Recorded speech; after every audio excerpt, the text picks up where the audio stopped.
La Vicaría para la Educación de la Diócesis San Bartolomé de Chillán presenta Mesa Educativa. Dialogamos y analizamos el acontecer educacional en la Diócesis San Bartolomé de Chillán. Bienvenidos a un nuevo programa de Mesa Educativa. Aquí estamos como cada 15 días conversando con ustedes acá en Radio El Sembrador de Chillán y todos los medios asociados también en nuestras redes sociales.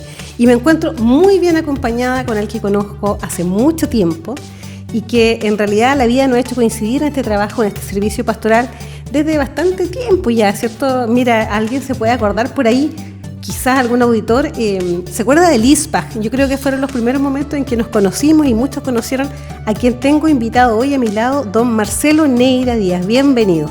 Muchas gracias, Paula, por la invitación. Gracias también a la diócesis y felicitarlos por el centenario. Muchas gracias. Somos 7 diócesis que estamos en centenario, así que tan únicos no somos, pero nos sentimos igual especiales. No, igual. No, y sí, pues te recuerdo desde el ISPAC, que es nostálgico, el Instituto de Pastoral de Juventud. Ahí nos conocimos trabajando por jóvenes y hoy día coincidimos en el área de educación en la diócesis de Chillán, tú y yo en el caso de Santiago. Y también hemos coincidido en el tiempo en comunicaciones, ahí en la legendaria Vicaría de la Esperanza, así que hay historias en común y le vamos a contar por qué estás tú aquí hoy día a nuestros auditores.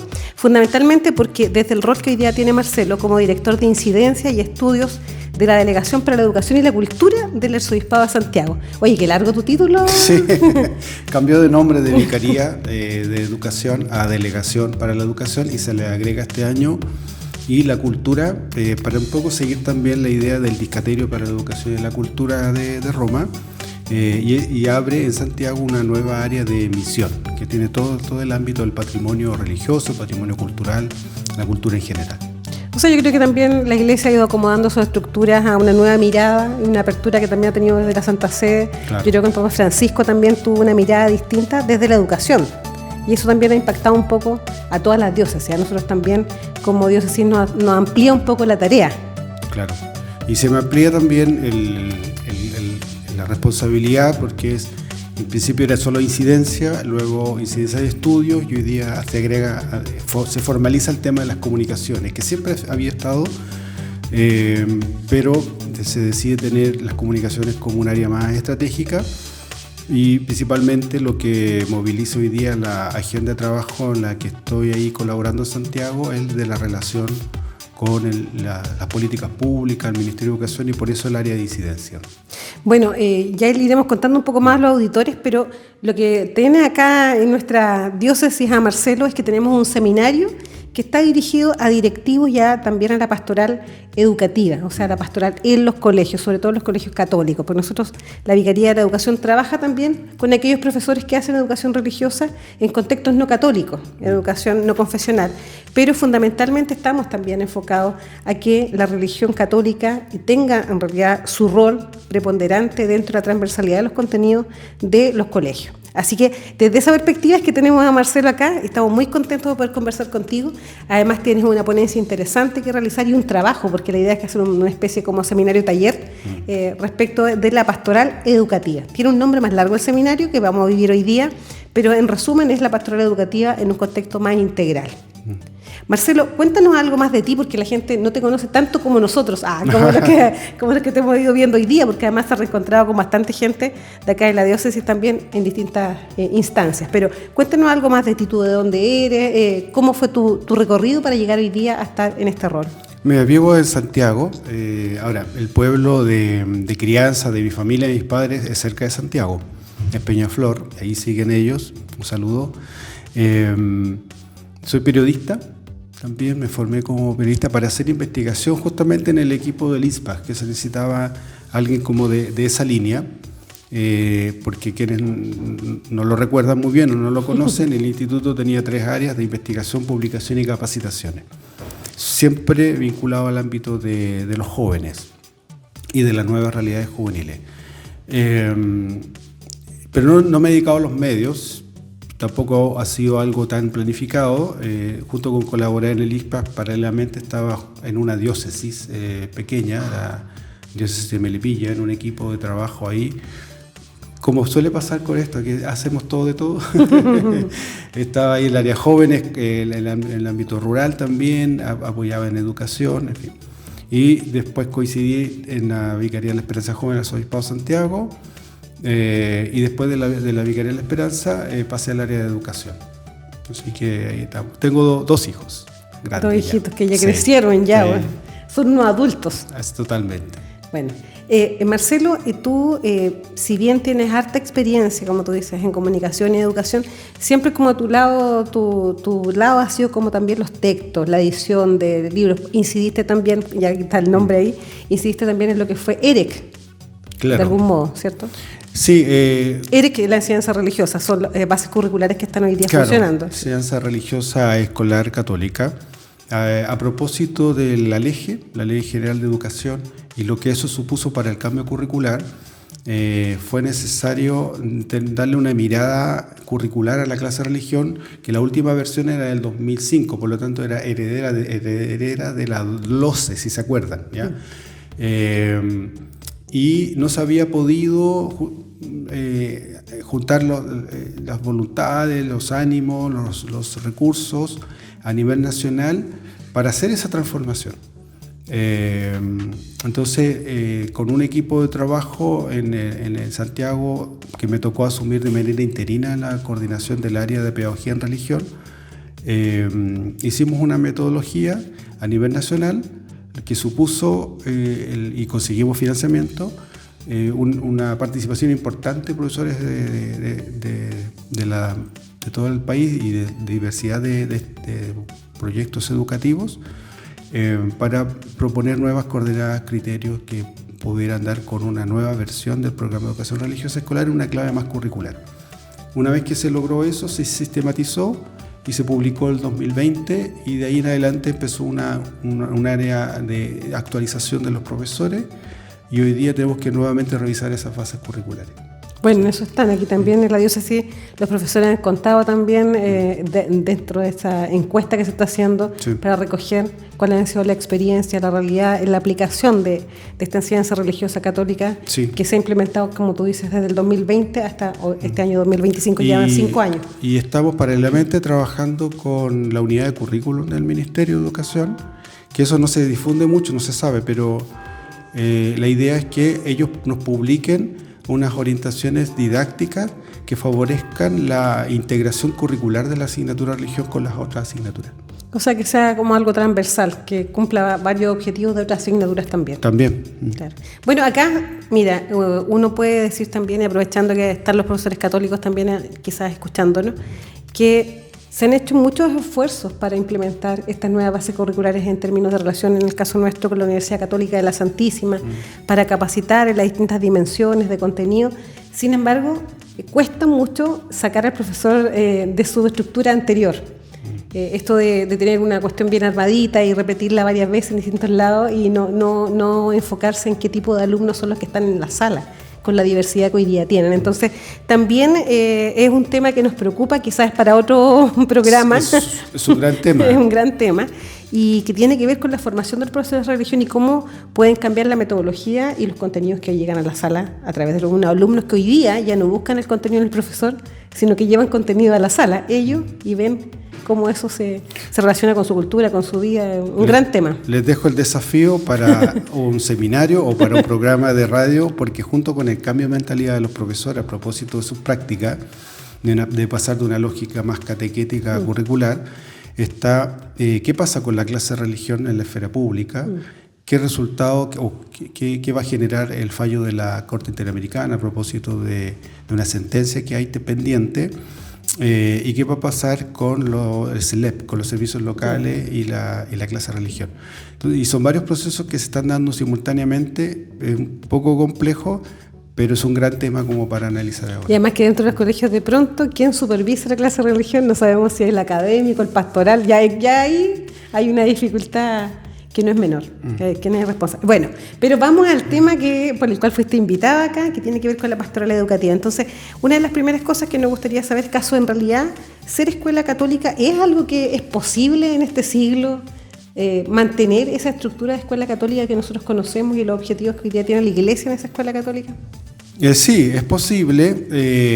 Estamos hablando de la identidad, y la identidad en los colegios se materializa en los proyectos educativos.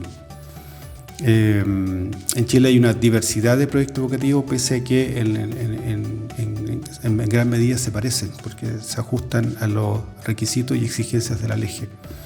Entonces ahí está el desafío de cómo hacer que el proyecto educativo católico sea realmente católico y al mismo tiempo tener un sentido y pertinencia dentro del sistema educativo nacional, ¿ya? En Chile hay poco más de 1.100 colegios católicos, cerca del 17% de la matrícula del país. Fíjate que nosotros en la diócesis, te comento eso, quizás para tu próximo estudio, que se da en esta diócesis que tenemos un porcentaje muy superior que el nacional. Acá hay más de 15.000 estudiantes en colegio católico, que es una cantidad bastante, yo creo que está sobre el 25%. Es probable. Sí, se repiten en muchas diócesis. En las más grandes la proporción es menor, pero sigue siendo a nivel país un actor preponderante dentro de la educación, y por lo tanto cuando uno habla de identidad o escuela católica en el siglo XXI, sí, porque genera un servicio muy importante para la cobertura educacional que se requiere en un país. Bueno, acá la verdad es que nosotros tenemos en los colegios católicos, y lo hemos conversado en otro programa, una gran cantidad de familias que quisieron estar en el sistema pero no quedan adentro por el sistema hoy día, que como uno le dice, la tómbola que está cambiando, que en fin, registro, pero sin embargo las familias desean que sus hijos se formen en un colegio católico, porque también ven en el colegio católico estos valores como integrales, que puede ser que es más ordenado, que hay mejor calidad de educación. Hay una mirada así, por lo tanto, obviamente se acercan a los colegios y quedan fuera de esa cantidad. Hay muchos, hay algunos que los doblan la cantidad que está fuera postulando respecto de los que están adentro efectivamente en clase. Entonces, hay una deseabilidad de estar en el sistema de la escuela católica. Sí, a ver, eso está más o menos documentado, si bien se le pregunta a las personas, a las familias, por qué eligen el colegio que eligen, claro, no se especifica si es católico o no, sino más bien hay criterios generales, y los criterios generales no pasan necesariamente por el proyecto educativo. O sea, todavía lo que se esperaba del SAE era que el proyecto educativo tuviera más visibilidad a la hora de la elección, porque está ahí en la plataforma SIGE, la familia lo puede descargar, y las personas que están encargadas de coordinar el sistema de admisión reconocen que no hay tantas descargas en los motores de descarga. Por lo tanto, todavía sigue siendo algo oculto.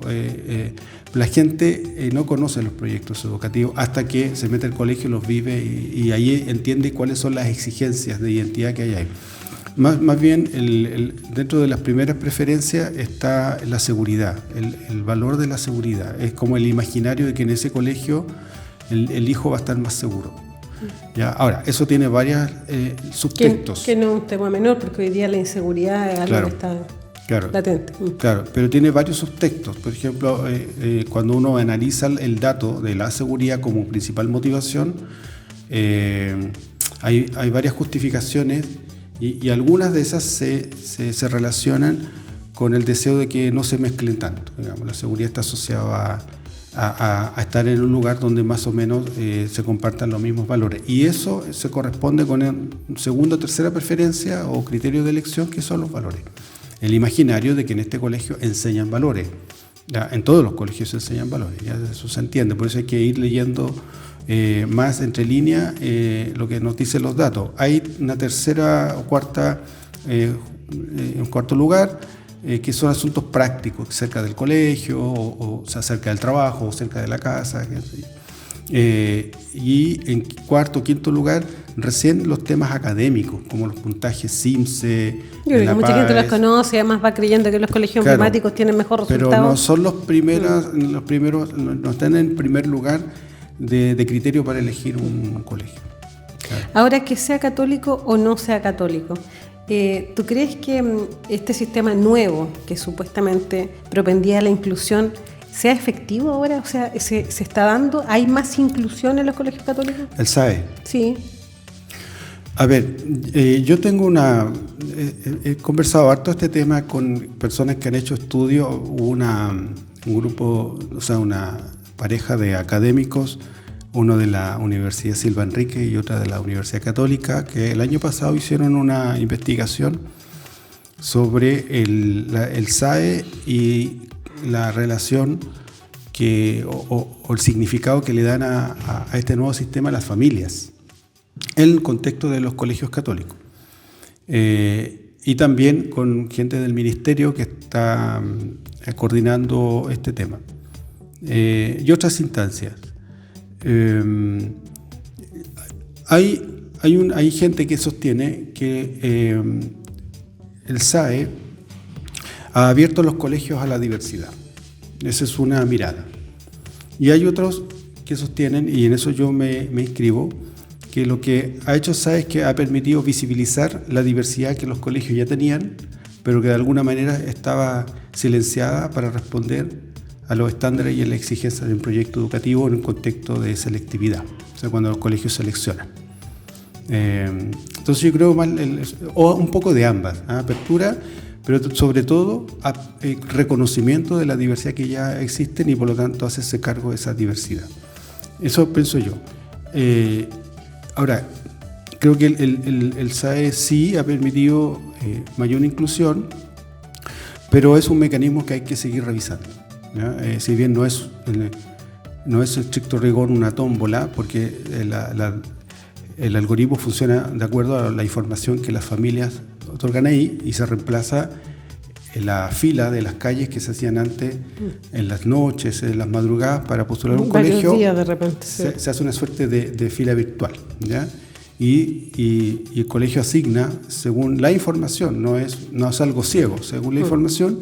Y en el caso de este año, a propósito de una moción que impulsó la Cámara de Diputados para condicionar el financiamiento del sistema, se hizo un ajuste en los criterios se agrega el registro del algoritmo, claro. Entonces, es posible que más adelante sigan existiendo más ajustes, ¿ya? Pero se logró esto a partir de una mesa de expertos que se constituyó en diciembre, enero hasta marzo, y esa mesa de expertos que eran académicos que habían estudiado el impacto del SAE, de personas y de instituciones que están a favor y en contra de esta nueva modalidad, y recibieron también a muchas aportes de personas vinculadas a la educación, y también recibieron vía mail o vía plataforma digital. Nosotros también mandamos nuestras propias aportes. Y cerraron su informe en abril, lo entregaron en mayo, y con ese informe el Ministerio hace estos primeros ajustes. Hay otros cambios que están propuestos, pero esos significan... es que hoy día yo creo que para la familia igual es como medio ciego todavía el sistema, porque no se entiende el agregado, digamos, de este año, que es el registro, que es un número estático, que es el registro del colegio. Sí, hay que comprender que a base de los datos, la mayoría queda en sus dos primeros lugares de preferencia. Hay lugares donde hay que hacer ajustes porque no depende del sistema, sino de la oferta, sí, y de la distancia, de los territorios, exactamente. Los sistemas en sí mismos no son ni buenos ni malos porque la aplicabilidad tiene que ver con las condiciones del territorio. Claro. ¿Ya? Y sí, de todas maneras, hay que mejorarlo. Pero volver atrás a la selectividad o hacer fila y dormir en la puerta de los colegios para lograr un cupo, creo que no es deseable. No es deseable, claro. Marcelo, vamos a ir a la primera pausa musical. Tú tienes una canción que quieres compartir con el auditorio. Sí, a mí me gusta mucho el cantante español Macaco. Hay una canción que quiero compartir con ellos, la letra, la han trabajado colegios en España también, se llama Mensajes del Agua. Escuchémosla entonces, yo no la conozco, vamos. Estamos acá en Mesa Educativa, estamos con Marcelo Neira Díaz, ya lo escucharon en la primera parte, es periodista, ha estudiado otras cosas también, tú no alcanzaste a contar más de tu currículum, quizás podríamos partir por eso. Magíster en Ética Social y Desarrollo Humano de Alberto Hurtado, y estoy cursando un magíster de Ciencias Religiosas en la Universidad Católica de Temuco, porque tengo el interés de sistematizar académicamente 10 años de acompañamiento a los colegios católicos. Entonces, pretendo hacer un trabajo en torno al desarrollo de la identidad con un instrumento que permita un mejor acompañamiento a la reflexión y al desarrollo y a la gestión de la identidad de los colegios católicos. Oye, que cuesta tener algo donde afirmarse de repente de lo que uno conoció, supo o vio. porque hay poco estudio en este ámbito. Bien. Claro, el tema de la identidad resurgió con fuerza. La percepción de que hay mucho poco, a veces depende de la expectativa. Cuando uno se mete recién a buscar, ahí descubre qué es lo que está vigente. ¿Y por qué digo este tema que resurge hace poco? Porque resuena. O sea, es algo empírico, resuena, es una preocupación, pero no era una preocupación hace 15 años, o hace 20, o hace 30. Entonces uno ve cuando hay una suerte de monocultura religiosa, cristiana, católica, en donde en los colegios un 90% eran católicos, y eran colegios de católicos, para católicos, y los chicos salían católicos de ahí. En ese contexto, podríamos decir de cultura cristianizada, la pregunta por la identidad es irrelevante. Pero en 15 años han surgido tantos cambios normativos, tantos cambios culturales, solamente por nombrar 2 categorías, que estamos perplejos, digamos. Las comunidades educativas quedaron perplejas frente a un escenario de cambio, y frente a un escenario de cambio es pertinente y es necesario, y además valiente, y por eso valoro lo que hace acá en Chillán, de tener jornadas como esta, de detenerse a pensar sobre temas como la identidad, algo que aparentemente ya teníamos resuelto. Lo teníamos resuelto, solo que hemos pasado de una cultura cristianizada a una cultura secularizada. Y eso interpela. Mira, acá se ha estado trabajando bastante. Hay colegios que son de la red, que son 19, 20 colegios, y hay colegios que son de la diócesis, o sea, del obispado, que son 7 colegios. Y juntos, por ejemplo, en el caso de los colegios católicos, han generado un ideario común.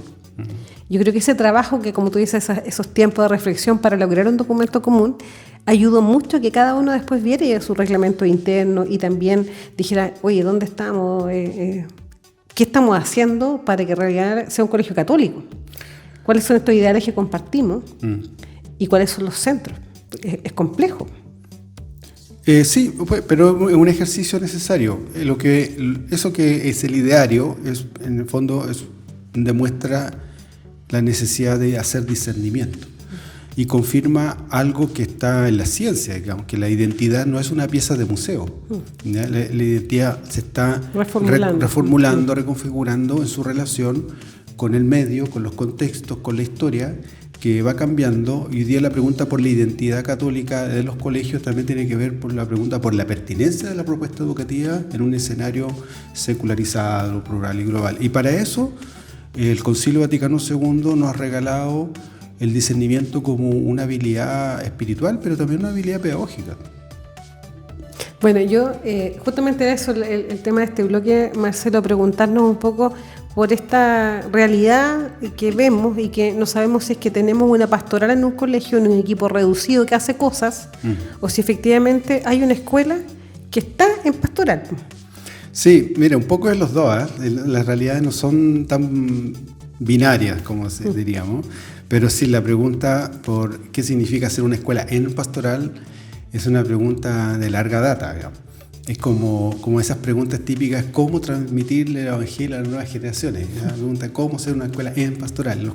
La pregunta por los cómo son preguntas complejas porque no son para ser respondidas a modo de receta. De fondo hay una búsqueda de discernimiento. O sea, claro, una escuela con pastoral supone ya desde el lenguaje algo que opera en la escuela, que le llamamos pastoral, proceso, agenda, equipo, ¿ya? Pero que de algún modo es accesorio, ¿ya? Y puede ser así en la materialidad, en la realidad de los colegios, puede ser accesorio, incluso hasta incomprendido si el colegio de pronto se vio con una diversidad o con un cambio cultural y normativo que fueron tan rápidos que no nos dio tiempo para repensar nuestra identidad en el contexto actual. ¿Ya? Y eso podría hacer que la pastoral o la escuela con pastoral hace que la pastoral sea irrelevante, incomprendida, porque es como si tuviera una agenda paralela, litúrgica, misionera, devocional, que no con tiene acciones, que no tiene mayor impacto en el quehacer educativo de la escuela en su conjunto.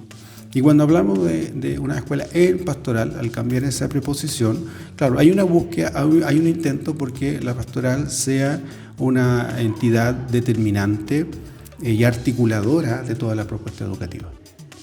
Oye, ¿y eso tú cómo lo ves a nivel que tienes la posibilidad a través de tu rol de repente visitar varias diócesis por los equipos que has configurado, porque has sido parte también de la Comisión Nacional en muchas comisiones.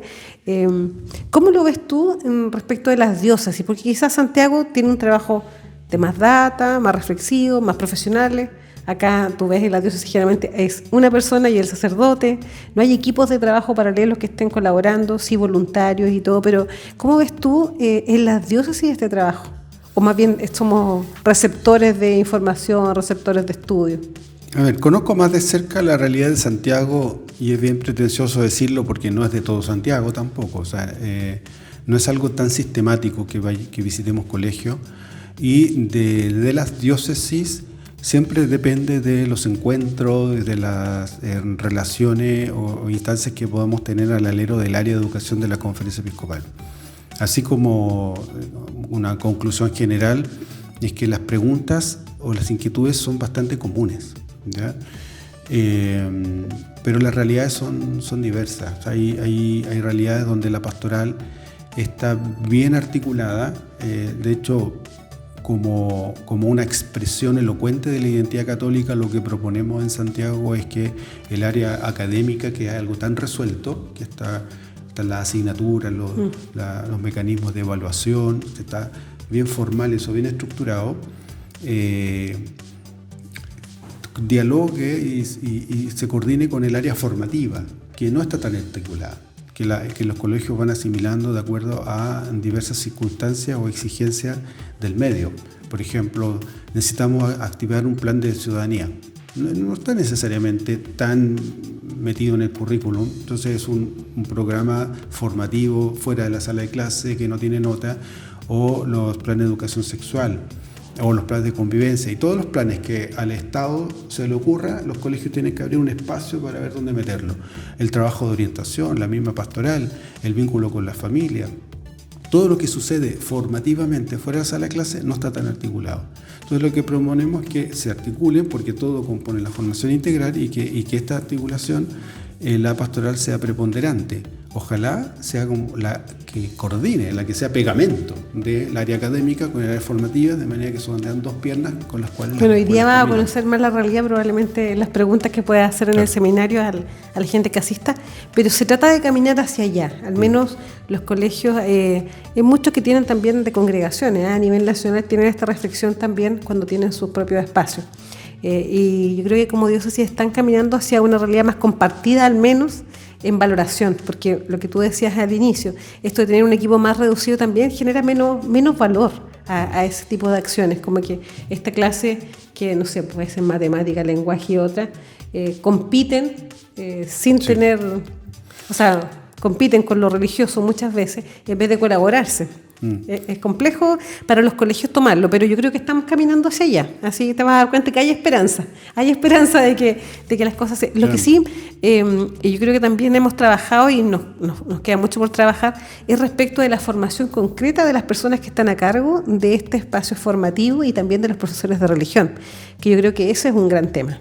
No sé cómo ustedes lo ven o desde el rol que tiene esta persona que está a cargo de transformar la educación desde la perspectiva pastoral. Sí, a ver, es que también hay que plantearlo desde la profesionalidad, ¿no? Yo insisto, las realidades no son parejas, ¿ya? Y hay congregaciones y colegios que están muy bien dotados en este sentido, ¿ya? Y hay otros que no tanto. Entonces, hoy día no hay tanta unanimidad, por ejemplo, respecto del perfil, el perfil profesional del encargado pastoral o del equipo. Ojalá que tengan un equipo. Pero como sucede, no todo recaiga en ellos, sino que de alguna manera la pastoral también irradie, ¿cierto? Una línea de trabajo que impregne todo el quehacer de todos los educadores, del equipo directivo, independientemente de la adhesión religiosa, cosa que es un desafío. ¿Por qué digo independientemente de eso? Porque más allá de saber preparar la oración de la mañana, la misa, que son habilidades necesarias y que se felicitan, estamos hablando de educadores que sobre todo tienen una claridad respecto de cómo vincular fe y cultura y cómo hacer que el diálogo fe y cultura tenga espacio en el currículum y cómo hacer que los estudiantes, independientemente de su experiencia religiosa, hagan también una síntesis creyente de todos los saberes y experiencias que viven en la escuela. Porque si no hay diálogo fe y cultura, estaríamos disociados. Si no hay síntesis creyente, no habría formación integral. Como cada educador ve su parte, hay una oportunidad de los educadores a cargo de la pastoral de ver el todo.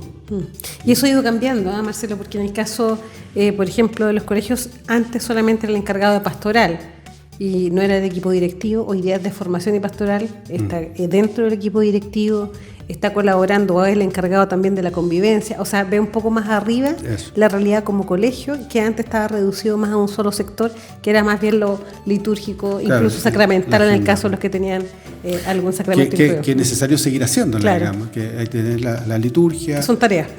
Y hay ojo, porque la oración de la mañana, la misa mensual, también son actividades educativas. Es interesante los objetivos, porque son litúrgicas y no dejan de serlo, y muy bien con el valor simbólico que tienen. Pero dada la diversidad, también son acontecimientos educativos. Y ahora también, tú esto que decías de repente, porque vienen cosas ministeriales, esas cosas ministeriales también han hecho replantear los horarios. Por ejemplo, en algunos colegios ya no alcanzan a hacer la oración de la mañana porque tienen que cumplir una cantidad de horas y reducción. O sea, ya hasta eso se ha limitado en algunos de los colegios católicos, que no pueden hacer la oración de la mañana porque no convive con el resto de las exigencias que tienen a través de los ministerios. Bueno, vamos al segundo corte y después vamos a ver qué cosa es lo que se nos viene, qué se nos viene estos 5 o 10 años más en esta diócesis, además que cumplimos más de 100 años.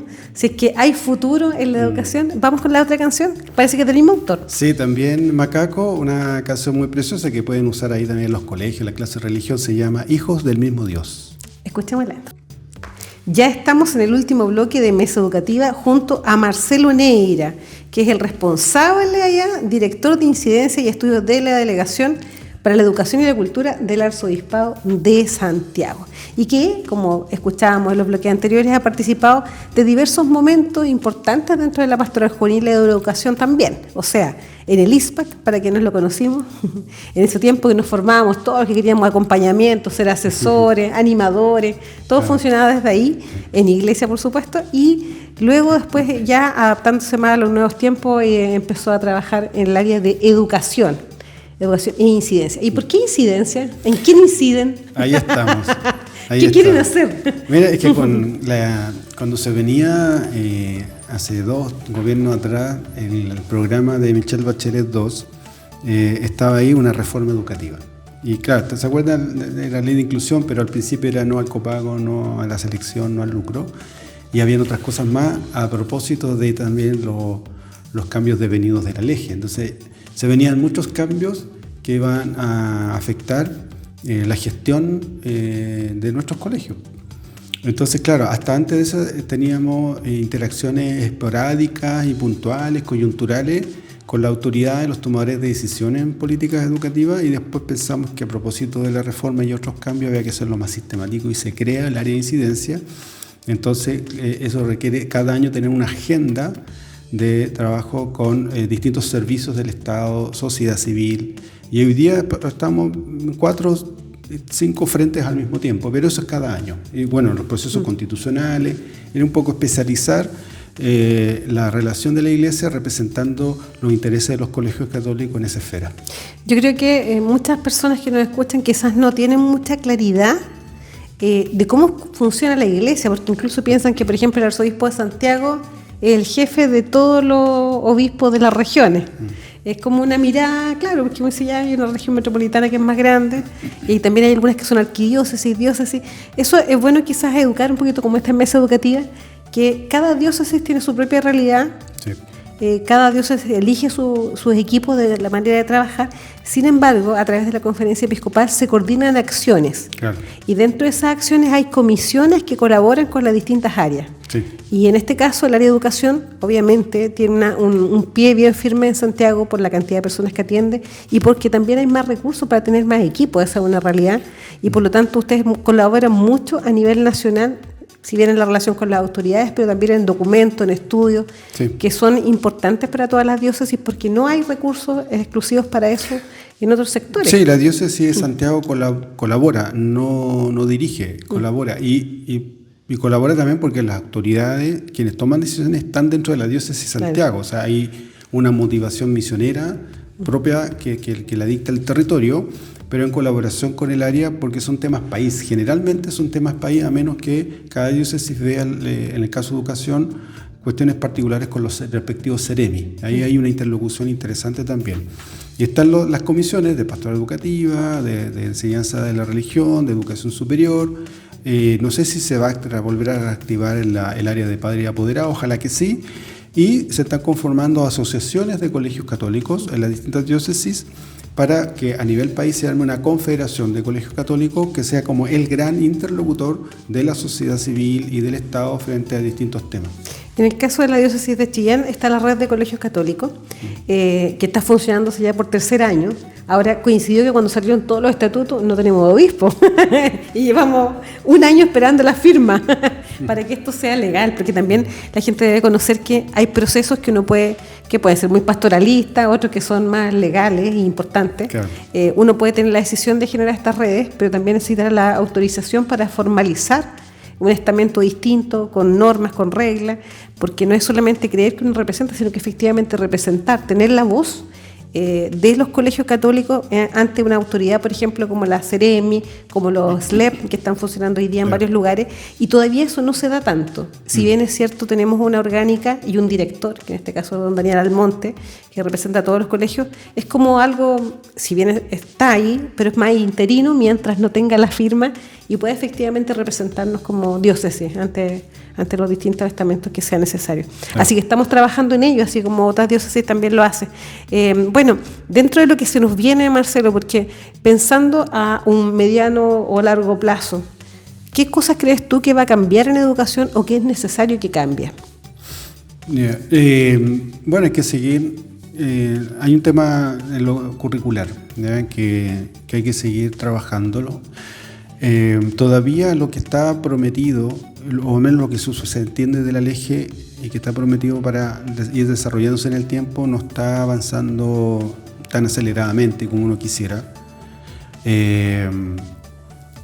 Y que hay un fenómeno bien interesante de gradualmente hacer que los estudiantes, yo lo voy a decir en breve y en simple porque es más complejo, pero hacer que los estudiantes gradualmente sean cada vez más dueños del currículum, ¿ya? O sea, son más constructores más protagonistas en la construcción de su itinerario formativo. ¿Ya? Hacia eso tiende la mirada curricular, que a veces nos quedamos como en la pelea chica de un ramo sí, otro ramo no, o cómo elaboramos los estándares, pero lo progresivo es eso, y eso va a implicar también que los ciclos van a cambiar. Es decir, el ciclo básico va a ser distinto al medio, tercero y cuarto medio va a tener otro estatus, en fin. Luego el tema de la convivencia.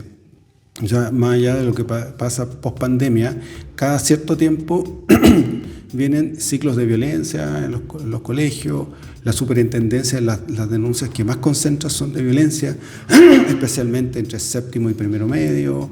Entonces, a ver qué está pasando ahí, qué pasa con la convivencia, de qué modo la escuela reacciona a un fenómeno global y lo que ocurre en la sociedad palpita y repercute en las comunidades educativas. Entonces también hay que hacerse cargo de eso. Y del fortalecimiento de los proyectos educativos. O sea, como tercera clave, mantener, ahora que estamos en tiempo de elecciones, es clave mantener el principio de provisión mixta. ¿Qué quiere decir eso? Que la educación la provee tanto el Estado a través de distintas formulaciones como particulares también a través de los distintos proyectos educativos. Los proyectos educativos son la identidad de los colegios y la idea es que sea lo más diverso posible para reflejar también la heterogeneidad de la población chilena. Y en ese sentido la educación cristiana o confesional o educación católica sigue siendo un aporte importante. ¿Tú crees que en algún minuto, porque esto estamos hablando futuro, ya no exista la educación católica como tal? Todo puede ser, todo puede cambiar, porque hay que entenderlo también cuáles son los fines y cuáles son los medios, hasta qué punto el fin de comunicar la buena nueva que debe mantenerse se realiza a través de mediaciones, ¿ya? Y no confundirlo, ¿ya? Porque las mediaciones pueden cambiar y las mediaciones tienen que ir revisándose. De hecho, el documento Evangelii Gaudium, el capítulo 4, plantea eso del Papa Francisco de revisar y permanentemente hacer discernimiento sin temor de algunas prácticas o algunas mediaciones que ya no hacen sentido, justamente para que el fin de comunicar la buena nueva no quede capturada en la rigurosidad de los medios, ¿ya? Cuando se dogmatizan los medios. Ahora, yo creo que la escuela católica va a ser difícil que desaparezca como tal. El desafío es que, ¿qué es lo que estamos haciendo hoy día? ¿Cómo se define o se comprende la educación católica más allá de la catolicidad de su integrante? Siempre va a haber una masa crítica, eso es importante, pero ya lo vaticinó en el 68, en el 69, Joseph Ratzinger considera la iglesia del futuro va a ser minoritaria, las personas van a tomar la decisión de seguir a Jesús, una decisión personal más que una mediación natural de la cultura, digamos. Algo heredado. Claro, entonces, y en eso estamos de qué modo se comparte en el contexto de un lenguaje y de un sistema educativo, se comparte una cosmovisión cristiana, independientemente de si eso conecta a priori o en el futuro, en el egreso, con el paso a la religiosidad, que es un paso que tiene que ver con la conciencia. O sea, acá hoy día la escuela católica, si va a prosperar en el futuro, va a prosperar por su calidad testimonial, ¿ya? Porque es buena escuela, ante todo, y eso lo dice el magisterio, la escuela católica ante todo es una buena escuela, y es una buena escuela que se diferencia de la otra escuela porque lo que el Estado piensa y quiere de la formación integral, artículo 2 del eje, la escuela católica lo hace desde un lugar específico, y ese lugar específico es una mirada cristiana de la sociedad y de las relaciones personales. Oye, y yendo más al ámbito ya más chiquitito de la sala de clases y la educación católica desde el profesor de religión en la clase de religión, ¿cómo ves tú eso a futuro? Eso es un poco más complejo porque sigue siendo una mediación. Una cosa es la clase de religión y otra cosa es cómo nos hacemos cargo de la enseñanza religiosa escolar. Esto es más chiquitito, si claro, lo miramos así, más reducido. Pero chiquitito. de impacto grande. Chico, en el sentido que nuevamente es un medio. O sea, podría ser que más adelante no tengamos una clase de religión. Lo que no quiere decir que no nos dediquemos a la enseñanza religiosa escolar. De algún modo esto se explica nuevamente con el artículo 2 de la ley, que la Iglesia hizo un gran aporte en ese sentido, el señor Vargas en su tiempo, cuando se define la educación como un proceso gradual de desarrollo de la dimensión espiritual, ética, intelectual. Bueno, la palabra espiritual no estaba en el proyecto de ley. Monseñor Vargas llama por teléfono al ministro de la época y le dice: aquí falta la dimensión espiritual, y se agrega la dimensión espiritual. De manera que el sistema educativo comprende que el desarrollo de la dimensión espiritual de los estudiantes es fundamental para la formación integral y que la tradición cristiana le otorga contenido, sentido y cierta estructura a esa espiritualidad que tiende a ser más desestructurada, ¿ya? Pero el sistema lo considera importante. Ahora, la clase de religión ya está claro por las mismas voces de la Iglesia que no es catequesis. El tema es que en la conciencia y muchas veces en la práctica se parece mucho a la catequesis, incluso todavía hay resabios de catequesis en la EREC. Lo que busca, al menos en lo formal, es pasar de una mirada o un carácter catequético a una mirada curricular. ¿Y qué quiere decir eso? Que la clase de religión ayude a educar la búsqueda de Dios, no lo dé por supuesto. Eso implica comprender que la fe es una experiencia educable, no es algo que la gente trae de fabricación al colegio. Es algo que la escuela tiene que considerar como algo educable porque supone una dimensión profundamente humana. Oye, si ya hubiéramos terminado el seminario, que es hoy en la tarde, ¿qué le dirías tú para cerrar el seminario a estos equipos directivos y pastorales que van a asistir? Yo recordaría una premisa fundamental del Concilio Vaticano II, que es una premisa de fe, que cambia mucho la predisposición misionera o la predisposición con la cual uno establece ciertas relaciones en el contexto de la escuela, y estamos hablando de relaciones educativas, todos educamos y siempre educamos. Y esa premisa es que Dios acontece en la vida de la escuela, Dios acontece en la realidad de las personas, Dios acontece en la realidad de la comunidad, es decir, es una gracia que está disponible para todos. El proceso de educación no significa llevar algo a una realidad como si esa realidad no lo tuviera. ¿ya? Significa ayudar a que eso se descubra. En el fondo, educar es ayudar a las personas a darse cuenta de una gracia disponible de Dios que es preexistente, que es prereflexiva y que una vez que se descubre genera una gran alegría, lo que dice Aparecida, ¿no? Desbordes de gratitud y alegría. Nos quedamos con eso entonces, Marcelo, y además como llamamos mesa educativa, tenemos un nombre más grande ahora, después de escucharte. Tenemos que asombrar con muchas cosas, deslumbrar. Así que muchas gracias por acompañarnos, por haber venido, por lo que será esta tarde también para los directivos y los agentes de pastoral de las distintas instituciones, los coordinadores. Gracias por tu testimonio también, porque yo creo que esto va acompañado de eso siempre. O sea, hay una opción, unas ganas de trabajar profesionalmente para la iglesia, pero con mucho afán de servicio también. Muchas gracias por la invitación y por la conversación. Que estén muy bien. Chao, auditores. Nos vemos en 15 días más. Hemos presentado Mesa Educativa, un programa de la Vicaría para la Educación de la Diócesis San Bartolomé de Chillán. Nos encontramos en 15 días más.